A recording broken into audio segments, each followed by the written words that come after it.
Welcome to the Ethics Experts, where we're elevating ethics and compliance and HR to the strategic level it's supposed to be. Man, I loved your presentation. Oh, thank you. It was so love good. yours. I was vibing big time with it. Well, and you guys were really, it was good to have you there because, you know, we are so in sync on so much of this culture stuff. And then, of course, when Mentimeter decided not to, you know, give me the results on my slide, it was great to have Gio there to jump. Oh yeah, that's right. But I had the I don't know if Shubha sent it out yet, but I took all of the results from the mentees and I dropped them into the slide deck so that when she sends it out, people will see them. Oh, perfect. The one that I think, and you know, every time I do this, and then I send it out, I tell people the word cloud about how do you want people to feel? Yeah. If you're being intentional about creating this culture, are you thinking about how you want people to feel? And, you know, remember you gave 3 words. Yeah. And so I said to her, you know, people can print that out and stick it on the wall in front of you so that every once in a while you remember this is about making people feel a certain way. Yeah. That's what it is at its core. Well, you know, I kind of tell people, at least on my sales team and anytime we do one of those like ROI sessions, Yeah. like you have to start with that feeling. You have to start with, how do I want people to feel at the end of this conversation? Or how do I want them to feel at the end of this pitch?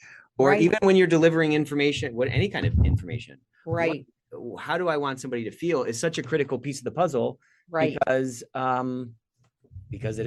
we're emotional beings, because it's like what drives everything, you know? Right. And in this work, I mean, well, and I think we both kind of said this, the culture has to support what we're doing. 100%. Right. Or what we're doing can't really be totally effective. And talking about how we want people to feel, I mean, that psychological safety is all about that. Right. So first, we have to make sure as the compliance and ethics professionals, we're clear on how we want people to feel. But then we have to help managers, leaders, managers, do that too. And at the core of it is a sense of whether people are emotionally literate enough to do that. Yeah.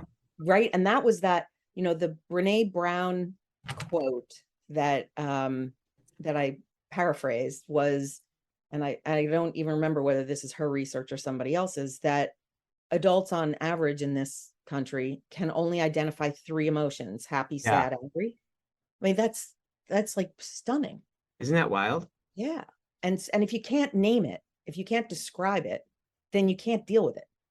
Yeah, that was the interesting thing about that book. I think she did a really interesting job of like, yeah, I got it in my office too. Like, she does such an interesting job of like kind of teasing out. I mean, there's something to the fact that people can only name 3. Like, are those like the base emotions? Is it like every color boils down to those 3 primary colors, or every color we see is some mix of those primary colors? I don't know. I think it's kind of interesting. Is it just an inability to like communicate appropriately? Is it sort of like a dumb, is it sort of like childish? Like we don't have the words. It kind of is. Yeah. Think about cartoons, right? Like, how many faces do cartoon characters make? Right. And I mean, well, I'm a lot older than you, but they didn't make a lot of different faces before, you know, claymation and everything that came after that. Right. But this is a really important part of being effective in our work.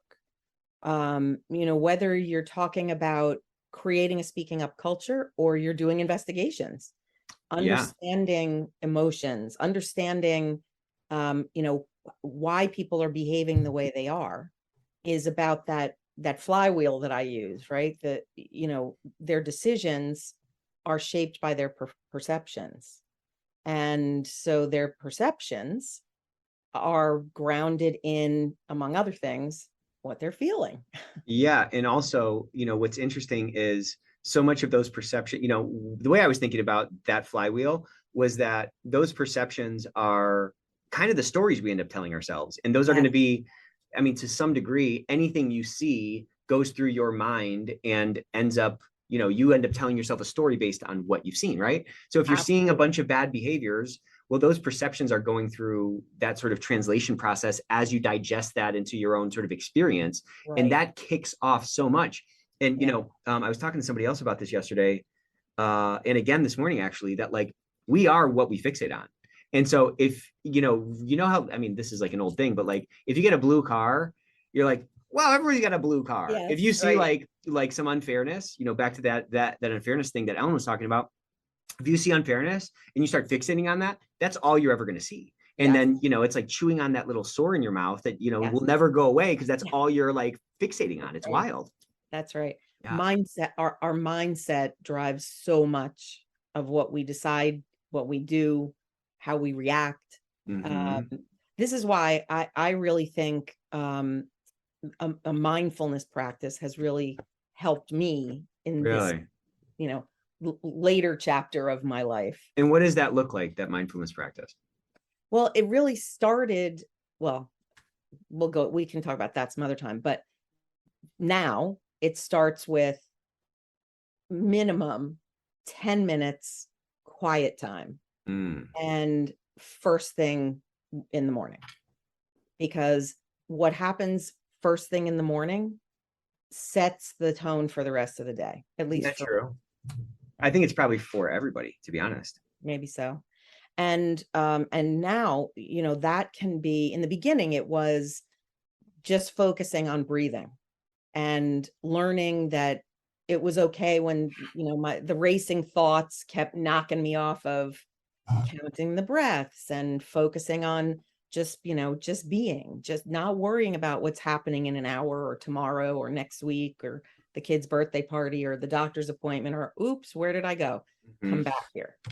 And being present, being just in the moment. And the reason I'm saying this is because it trains us to bring our mind back to, what am I feeling? What am I going to do about it? And so we can learn to respond instead of react. And I think when we're in that kind of fast-paced, I'm in my routine, I have so many things on my to-do list, we don't necessarily give ourselves time to respond, not react. Right. And that's all about emotional regulation too. When somebody pisses us off, makes us angry, why are we angry? That few seconds might be the difference between, a tone of voice that matches theirs or a tone of voice that's appropriate for the response and can set off a fight or can give somebody pause to maybe even mirror, wait, maybe there's some space here to work something out. Yeah. And I think that pause allows for a little bit of like time or whatever to like check yourself, because I mean, how many times, there's so many times where like I use a tone that I'm not like trying to use, and then and then somebody responds back to me and I'm just like, what are you talking to me like that for? And they're like, well, you just started talking to me that way, Yeah, right. Well, and also I'm half Italian and like I know who I'm talking to. So there's a certain let's say passion totally bring to and everything. Yeah, every single thing. Yeah. Right. And so people walk by me and my brother's office sometimes, and we're just talking and they're like, is everything all right? And we're like, yeah, exactly. Everything's fine. Everything's great. Exactly. As a matter of fact. Yeah. Exactly. We just talk that way. You know what I mean? That's right. And that's what, and this was something we were talking about, I guess it was Tuesday, when Brad Shermer was talking about how people talk to each other or relate to each other or learn from each other in the workplace. I think the way we're raised obviously has a lot to do with the tone of voice we use with other people, right? But I think more importantly, how our parents, grandparents, aunts, uncles, siblings talk to us and each other teaches us from very early on what's appropriate, what's not appropriate, and having that, as we were talking that day, that intergenerational experience growing up. Yeah, it's okay to raise my voice with my father. If he's saying something I disagree with and he's not listening to me, and I've tried, I know that he talks loud, I'm going to talk loud, and he'll hear me. But it's also okay for me to push back on him, because that's the way I was raised. Right.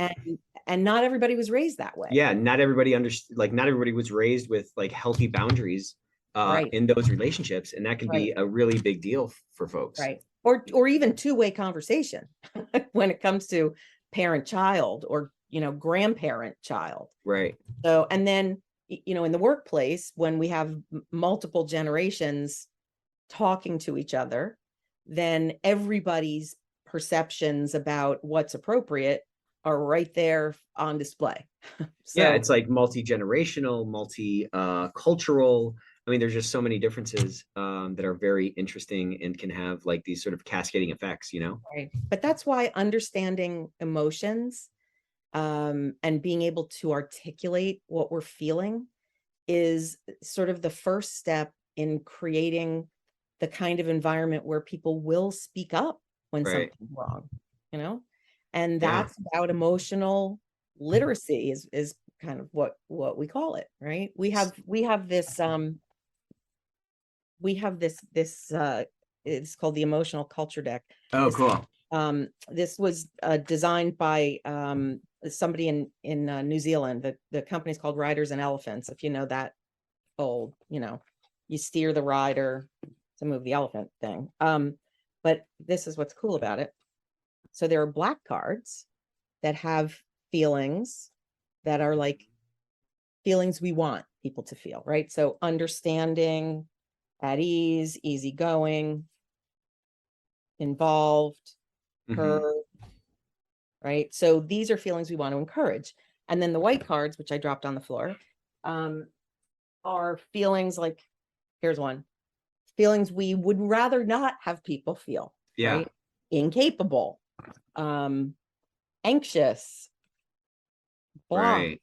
I love that the black card, white card thing is sort of the opposite of, the black hat is the bad guy, the white hat is the good guy, right? Right. So what we do is the word cloud exercise that we did the other day, when I asked people, how do you want people to feel if the culture work that you're doing is, achieving the goal, you're creating that speaking up environment or that safe environment, how do you want people to feel? And those feelings words are the ones hopefully that are on these black cards. So when you do that in person with a team, then people start to see, oh yeah, these are the things we want people to feel. And there are like a lot of them. Right. And then what's getting in the way of that? What do we have to overcome? Why don't people feel that way? Yeah. Or why are they feeling blocked or anxious or whatever? Right. And then what's in my power to change so that they don't feel that way? Or what's in their, maybe me, the chief compliance officer, I have no power for some of these things, but what can I do with managers to help them see what people are feeling in their teams?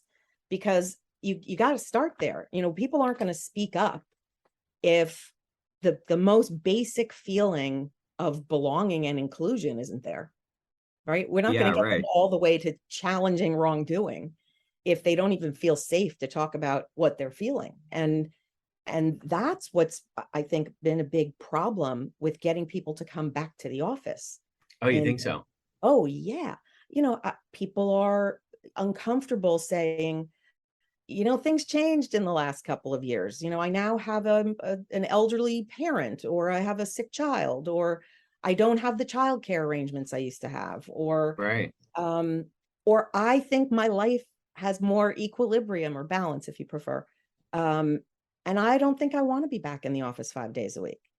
So, being able to talk about that, making it okay to say, here's what I need, what's going on for me is this, and here's what I need from you.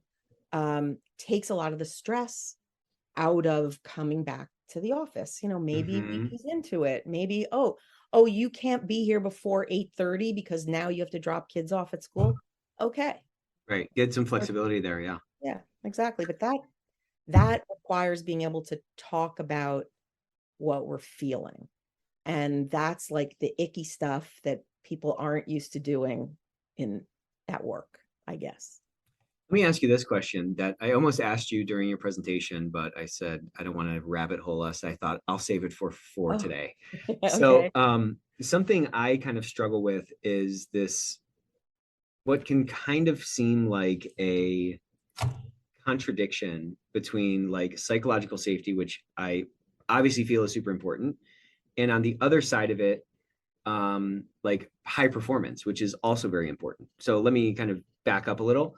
In my family, growing up, I felt super safe. We had a very strong sort of family culture. I loved my parents. I loved the holidays. I had so much fun, around them. I wasn't, I remember when we moved to the town that we landed in for where I went to high school, that's where I was first kind of exposed to like people hating the holidays and hating being around their parents. And I was just like, that's bizarre. Because I had a great relationship with them. But at the same time, like, we were a high performance family. Like, we had to get A's. We had to do well in school. Oh. That was well expected of us. And my parents did a really nice job of, I think, and I don't even think I'm doing that good of a job of balancing that with, my kids.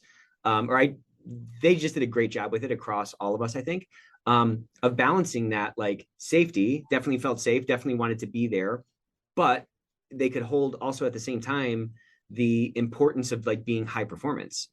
So I think many times when I talk about psychological safety, the reaction I get from other people is that they're like, well, what about performance? And frankly, when there have been people that have come into our company who are like vibing with the company and vibing with the culture and all that stuff that I talk about for culture, I absolutely mean. And we try to create, I want people to feel safe here. I want them to bring their whole selves to work. I want them to feel like they can put their unique God-given gifts, let those bloom and blossom in pursuit of our mission. But at the same time, like, this is going to be a high performance company. I'm going to have high performance teams. And in order for that to occur, there have to be sort of like lines of like what's acceptable and what's not acceptable. So how do we think of that sweet and sour, or that sort of black and white or whatever? Like, how do we balance those things and communicate it in a clear way? Because sometimes I let somebody go and then they're like, well, when I was like, well, like, doesn't seem like you're working hard, or it doesn't seem like this is a good fit or whatever. And I never want to blindside somebody. And I definitely don't want to paint a picture that's not accurate, but how do you balance those things? Or how have you seen this struggle like be played out well, Yeah, I think, well, not blindsiding somebody is the starting point, right? So I assume that because you know how important psychological safety is, you're already having conversations with people about what has to change, and before you let them go. But right? Yeah. Okay. Well, yeah, of course. Okay. Yeah. But in that conversation, if they have the space to say, well, here's the part I don't understand, or here's what I need, here's the support I need to be able to achieve those high performance expectations, then that's a two-way communication. Mm-hmm. You come out of that two-way communication with, here's what's going to change, here's what you're going to do, here's what I'm going to do. And then if it doesn't happen, there's no blindsiding. Yeah, right? Totally. Yeah. So, and I think that goes for everything we do in compliance and ethics to try to get people to color inside the lines, right? We explain why coloring inside the lines is important. Here's where you aren't coloring inside the lines. Was there something you didn't understand? Please call us or reach out or ask for help or whatever, right? But if you have a pattern of behavior where somebody just isn't doing what they're supposed to do, living the values or meeting the policies or whatever it is, then there's something else going on. They're disengaged from the idea of the kind of the social contract that we have around here, which is we're all going to behave in accordance with the code, the values, the policies. We gave you a chance. What's the problem? Yeah, and I guess not every shoe is for every foot, and not every foot's for every That's shoe, right. you know? So, Right. That's right. That's right. But the other thing I wanted to say about high performance and psychological safety is I mean, you described it, they're not mutually exclusive, right? right. That's how you were raised. That's how I was raised. But because when I was in high school, my mother became a psychologist, there was a little bit of nuance that got added to that. And it was high performance can be different for each of we're 4 children. Yeah. I'm the oldest. You and I already bonded on. Eye to eye on that one. Yeah. Yeah, exactly. So high performance, how I get to those goals and objectives might be different from how one of my sisters or my brother does. Right. And, if you're bringing your whole self, if you're doing your best, if you're asking for help when you don't know what to do, then okay, that's high performance. Maybe we need to rethink the goals and objectives or the timeline.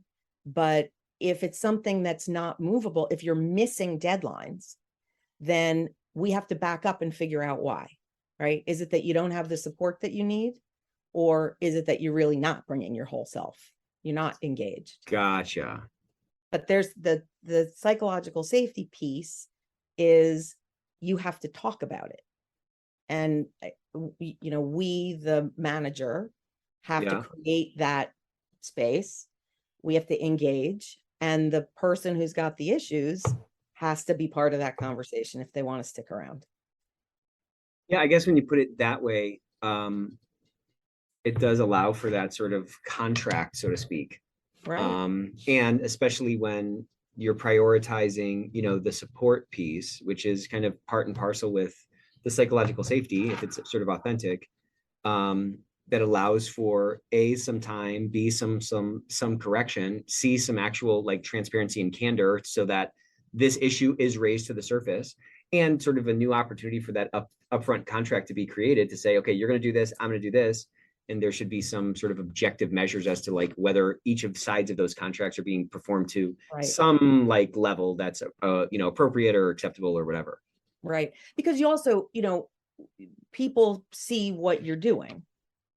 So yeah, right. You can't, unless someone needs an accommodation for, specific reasons, if it feels like everyone else has to carry so much more because that person's not really doing their job, that creates. That's not fair as well. Right. Exactly. Then you have problems in the wake of what you just agreed to with this one person. But I think that part of the communication can also be, especially if a person's just not engaged, part of the communication can be, do you understand how important what you're doing is in the context of our whole mission here?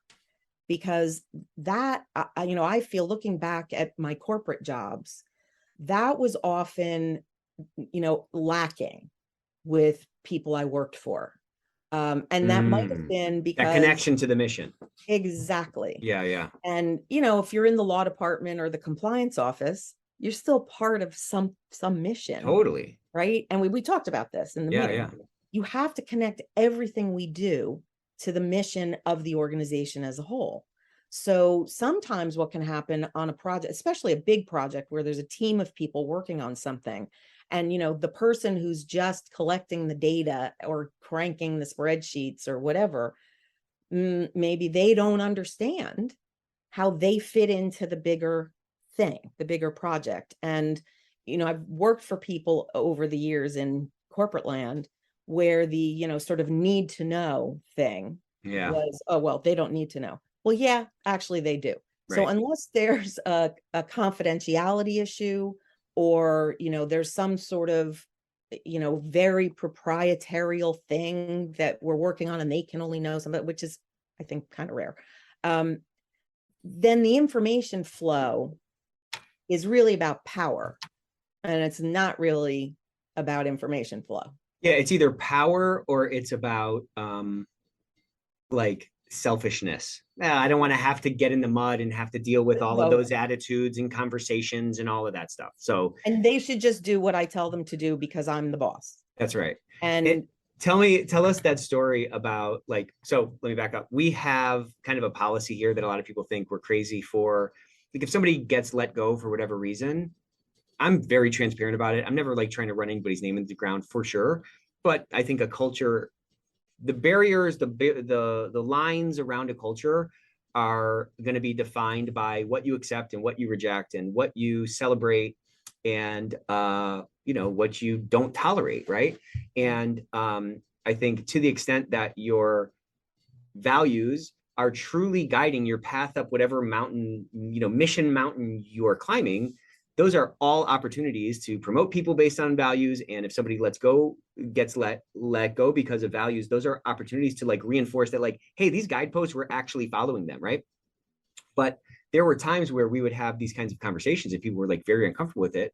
And it's like, for me, I've just always thought like people are going to talk about whatever's happening is happening. Everyone's going to be talking about it regardless. And this is not like well, let's get out ahead of this thing type of a thing. It's more of like, well, what's the truth of it? What's the elephant in the room? Let's put that thing on the table and let's eat it together, because we all have this kind of negativity bias. And I love that story that you told me at dinner about, you asked a really powerful question to a room, and it really reframed the libel risk, or like the like defamation risk that everybody is sort of so concerned about. Yeah. So for several decades now, we've all been told, oh, you can't really tell stories about things that happened, and we'll get sued. This story, is this the one you mean? Mm-hmm. Yeah, we'll get sued for libel or slander if we talk about some incident that happened. And my feeling, frankly, is if we don't learn from the past, we're doomed to repeat it, right? So of course you whitewash the locations and the names of the people and all of that, but here's what happened. We got to the root cause of it. Here's how we're going to fix it going forward. That's a really important part of closing the loop on prevent, detect, correct, right? That's the prevent part. So I was at, I can't remember which conference it was. It was either SECE or what, ECOA, pre-ECI, or the Association of Corporate Counsel, because this was like a long time ago, maybe more than 10 years ago. And I got asked that question, what's your policy, or how do you go about sharing lessons learned when compliance failures have happened or ethical issues have happened? And I said, well, I think it's really important to do what I just described, right? Whitewash it. First, you talk to the senior leaders about what happened. I mean, they may know. I mean, if they're getting your reports, then they also know names, right? But here's the message. Here's the way we need to cascade this through your teams, so that people learn from this and we don't have a recurrence somewhere else in the company. Right. So then I got pushback. Oh, I was probably at ACC now that I think about it, because this would have been a lawyer saying it. Well, we could get sued for libel or slander if, we talk about something that happened. And so I said, I've been hearing this for a long time, since I was a baby lawyer, and I heard this. And so we weren't doing this, and way back when time. Show of hands. Have any of your companies ever been sued for this thing, for this kind of thing, for like using stories as lessons learned? Could have heard a pin drop, right? And then similarly, another lawyer question. All risk assessments should be done under attorney-client privilege, because if you find something, then you'll get in trouble if you don't fix it. Yeah. Right? If you find something and it's in your risk assessment and you don't fix it, there are multiple reasons for fixing it.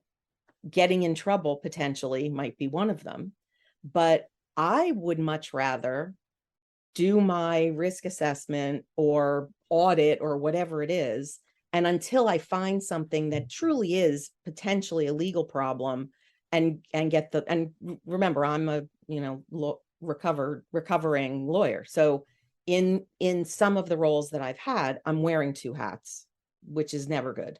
But when I was just chief head of ethics and compliance, right? Not always chief. Bringing a lawyer in at certain times is important. Yeah. But I think that the regulators out there want to know we're doing risk assessments and we're doing them in a rigorous way. Yeah. And that we're fixing what we find. Yeah. Like, what are you solving for? You're solving for to like not get in trouble, or you're solving to do the right thing. Like, exactly. When is the law the standard for like the right thing? It's really like, that's the line in the sand of like, what's the wrong thing? Exactly. There's a bunch of gray in the between is my point. Totally. And I really think you're more likely to keep people from addressing problems if you take that path of everything has to be under attorney-client privilege. We want people talking about risk and what's going on out there and fixing what we find. So my advice is, don't do the risk assessment if you're not ready to fix what you're finding, but you certainly can talk to regulators. If you're in some sort of enforcement action, you can show a regulator what you found and how you fixed it. And that can actually be a good thing, right? We have a management system that's doing its job. Right. Nothing's perfect, but our system has a way of picking things up and addressing them, getting to the root cause, fixing them, preventing them. I think regulators want to know that. Yeah, I think they want to know that. And I think you have some direct experience in that thing. I'd love to hear a little bit of that story on how you were able to really do a bunch of negotiation with these governing bodies to get some amnesty to, hey, let's clean out the basement. You know what I'm saying? Let's clean out the garage and let's really fix this stuff. Because I just think, we just kind of jumped into this thing, which I love. But like, you have such a cool story because you've been on a cutting edge of this thing since like before compliance was even a thing. And not only have you been part of that like swell of ethics and compliance across our economy, but you've really kind of ridden the wave on many times the cutting edge of it. And I think, diving into a little bit of your story was really inspiring for me. And I think our listeners would love it as well. Oh, well, thank you. Okay. So I started my professional life as a civil and environmental engineer and worked for a few years before going to law school, but it was obvious I wanted to be an environmental lawyer. So I practiced in law firm land for about 5 years, and then had my twins, my second and third children, and just really needed a life. And back then, 1992, going in-house meant getting a life. And lucky for me, AT&T hired me because they needed an environmental lawyer in-house, and they had just had their first ever criminal conviction. And it was my job to take the federal sentencing guidelines requirements for a compliance program and show that we met it, because we were on the blacklist for this tiny little criminal problem. And it truly was tiny, and I won't go into that now, but that story, right? It was so minor, right? But this is a self-policing regulatory area. We have to self-police. We made a mistake, and so we now have to get off the blacklist, the debarment list, excuse me. And so as part of that process, taking binders, because this is practically before the internet, pulling things together and making a program to show EPA and the DEP in that state was one thing, but then bringing it to life going forward in a systematic way, we made a management system, a compliance management system that was just before ISO 14001 came into being for environmental stuff. But what I did was ask if we could take advantage of a program that EPA had designed. This was under the Clinton-Gore administration. How about if we create in this project, we create an opportunity for us to show the government how this kind of a management system approach to compliance can work, and can work better than just managing to the laws and regulations. And, you know, setting goals and objectives that meet our principles and what we know is possible. Which are presumably above, like Which beyond whatever that beyond. sort of bare minimum. Yeah. Exactly. Because, you know, in fairness, a lot of times legislation and regulation are written by people who maybe have never been in a manufacturing plant.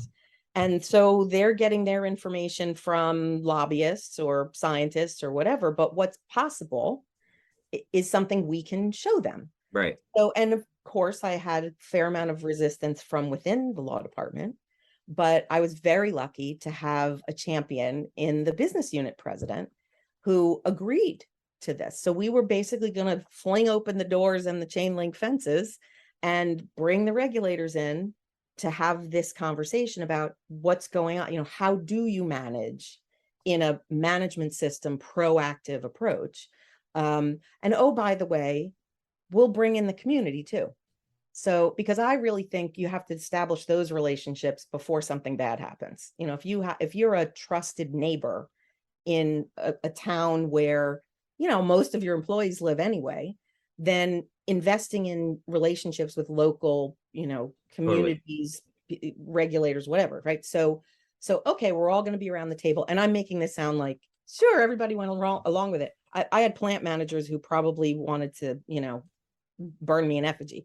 But once we all got around the table, oh, now what are we going to do? Well, we're going to be showing the government what we're doing, which actually means they're going to see us find things.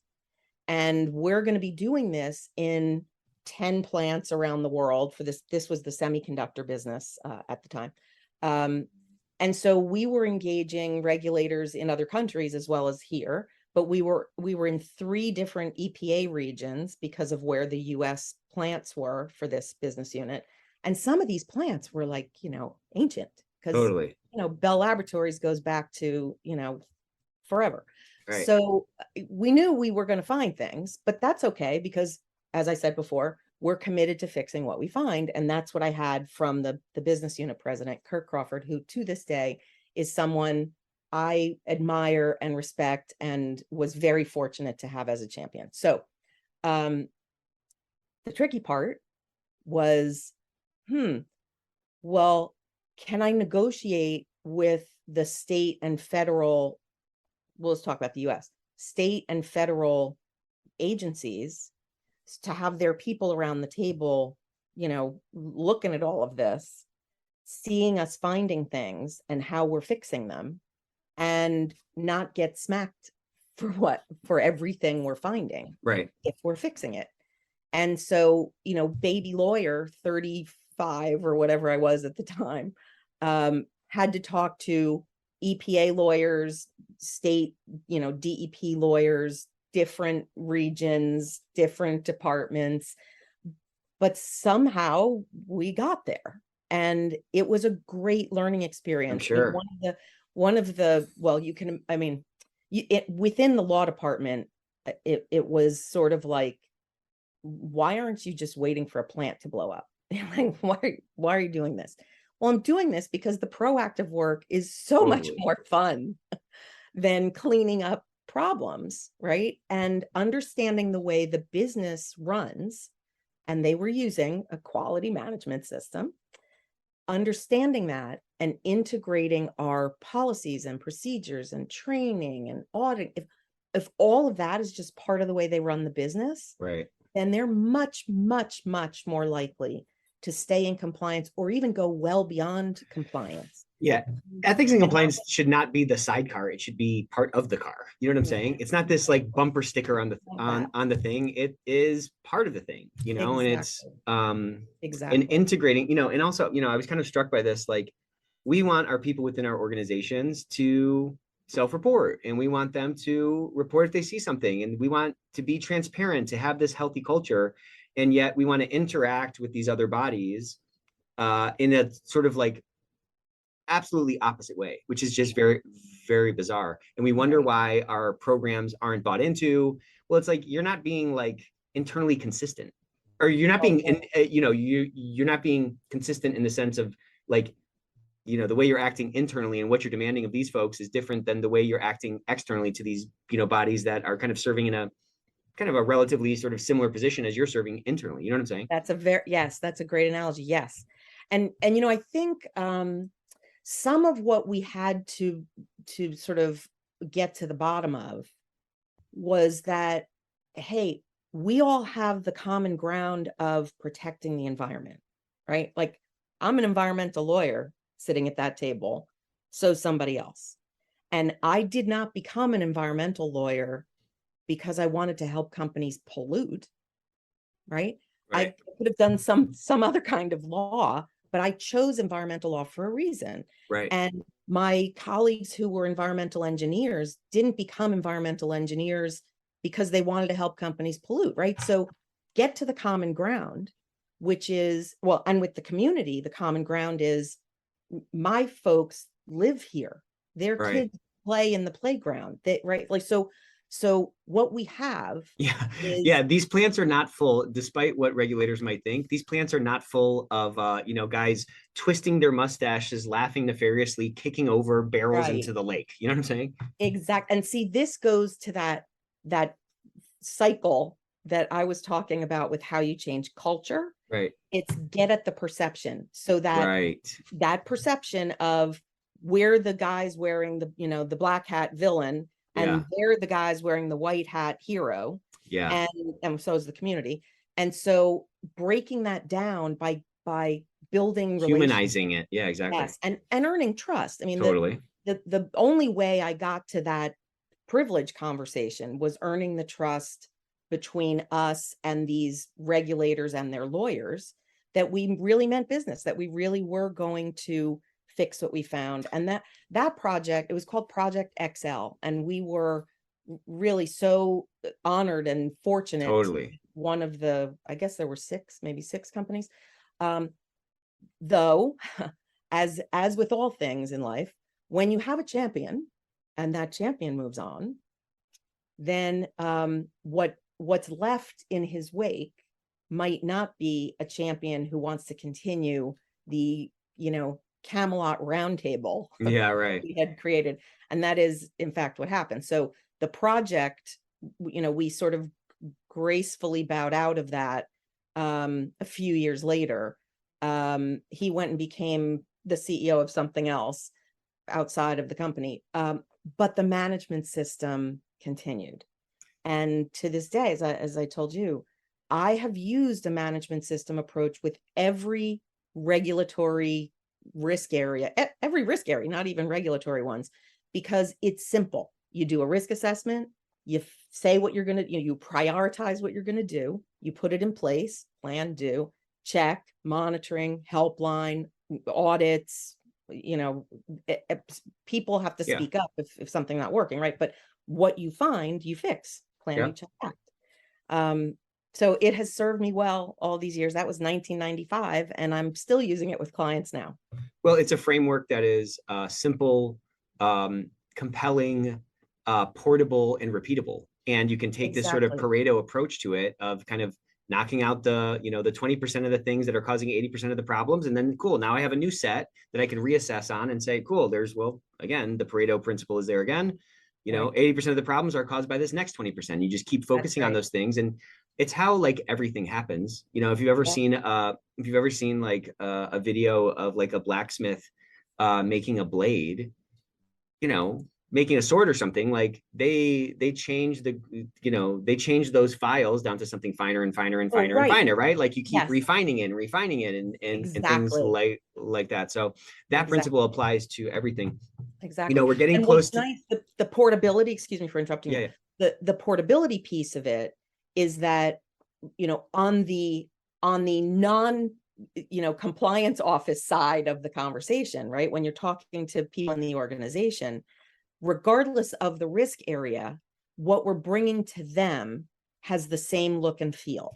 Exactly. Right. So that's also easier to integrate into the business, the way the business operates and the way the culture can embrace it, than, a bunch of silos with different risk areas. And is it coming from the law department or compliance or HR or finance, whatever, if we can all have this sort of simple management system approach, it's going to be easier for the people who have to manage the risk. Yeah, it's kind of like veggie bites. They look like they're like things for kids. They're made of broccoli, but they look like chicken nuggets. You know what I'm saying? That's how you get them to eat the vegetables. It's all a chicken nugget. So tell us a little bit about your business. I got two last questions. We're getting to the end. Okay. Tell us a little bit about your business, the name of it, how people can find you, and then I always love this question: if you could go back in time and find a young Debbie, what advice do you wish you had earlier? Okay. So, well, first I'll tell you about my business. I started this consulting business in 2004, after a major burnout from a big multinational global compliance and ethics job that required me to live in London while my family was here and go back and forth every 2 weeks. I just needed a little time. I wanted to get my head back on my shoulders, thought I'd consult for a little while and then go get a chief compliance officer job in some other big multinational. And fortunately, we have a very collegial community in this profession. And so I just had to reach out to a couple of friends that I knew who were chief compliance officers and say, I'm just for a couple of months, I just need some projects before I go back out and interview. And I loved it. And so that was 2004. And I started it as compliance and ethics solutions. So doing basic stuff, risk assessments, investigations, writing policies, codes, doing training. I love standing up in front of a room and helping people take legalistic stuff and make it practical for what they do every day. I do love that. I still do that. A few times in the intervening years, I or other folks in my team took on big long projects. And I should tell you, the way I staffed this was, thinking as the client, it'd be really great if I got other people who had senior roles in companies doing compliance or legal stuff or audit or whatever, HR, and we can staff the projects and teach the in-house people how to pick up the management system or the risk assessment. And then bye-bye, our role is obsolete, but you just had somebody who would I touch out a fish. Yeah, right, exactly. And also it's not headcount for you, but I'm giving you somebody who's like VP level, right? So there were a few times when I especially took on longer term roles. And a couple of times I took on some of those wear two hats roles that I find challenging. Difficult, yeah. Yeah.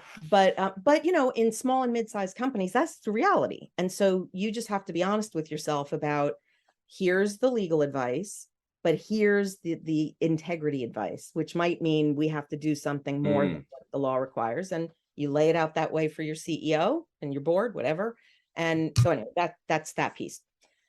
In about 2018, I realized that much of the work that we were doing was focused on ethical leadership and culture, really, and creating speaking up cultures. And so I changed the name of the company to Resiliti because I wanted to have a focus on resilience, because that's really, an effective ethics and compliance program is about supporting the long-term resilience of the company, right? Totally. But it's also about, at least the culture piece of it, supporting the resilience of the individuals and the teams that make the donuts, right? Right. So, and I made up the name and the logo just because I felt like resilience had to be at the center of it. And, I wanted a sort of a proactive word. And so I made it up. What we do now is mostly focused on those two things. I still do compliance training, the old fashioned kind, but with a creative twist. Yeah. So I really, really like using scenarios and role playing. I have a couple of colleagues on the team who are also really into being creative and writing stories.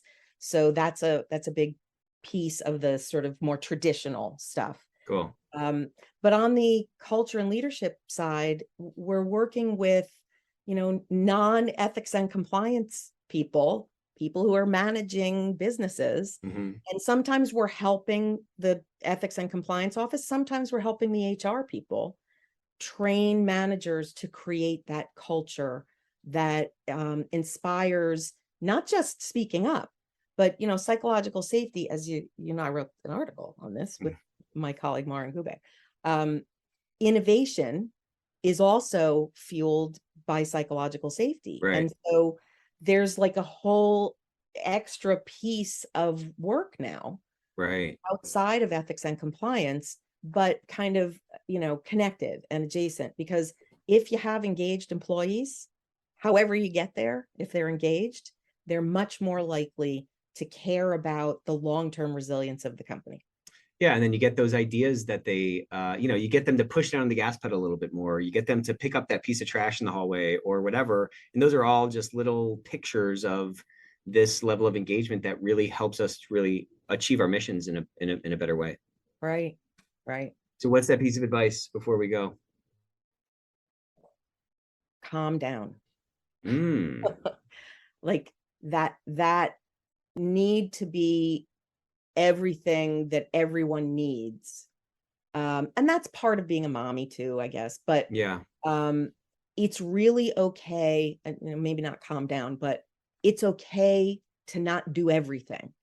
My mantra is do less, finish more, because if I take on too much, and I know that I'm easily, distracted by the next thing that sounds like, oh, that could be fun to do.